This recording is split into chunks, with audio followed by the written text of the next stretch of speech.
Hi guys, আসসালামু আলাইকুম। Welcome back to my channel.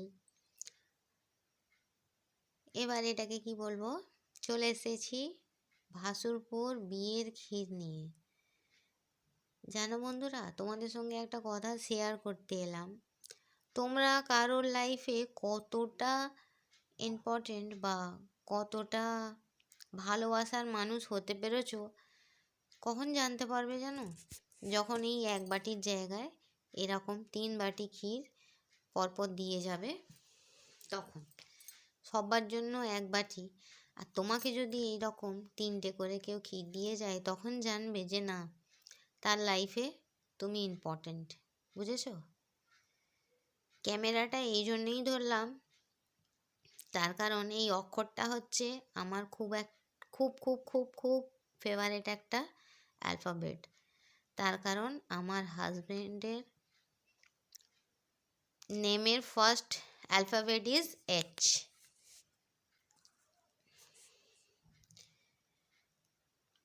বুঝেছো বন্ধুরা? এইটাকে একটু ইগনোর করো, জানো এখানে আমার পাখি একটুখানি কেটে খেয়েছে। ঠিক আছে, তখনই বুঝবে যে না, শ্বশুরবাড়ির বুকে তোমাকে কেউ ভালোবাসার লোক আছে। যখন এই এক বাটির জায়গায় 3 বাটি করে ক্ষীর তোমাকে দিয়ে যাবে, তখন বুঝে নেবে যে না, বাবা মা, বাপের বাড়ির লোক ছাড়াও তোমাকে অনেক লোক পৃথিবীতে ভালোবাসার আছে। ঠিক আছে, এই লোক দেখানো ভালোবাসার লোকগুলো না মিশলে, না কথা বললেও চলবে। কি বুঝলে? এগুলো কাদের বলছি তারা ভালোভাবেই বুঝতে পারছে, আর আমার বন্ধুরাও ভালোভাবে বুঝতে পারছে, তাই নয়?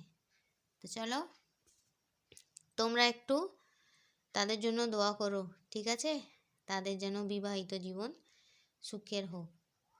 এটা শেয়ার না করে থাকতে পারলাম না, তাই ক্যামেরাটা অন করলাম।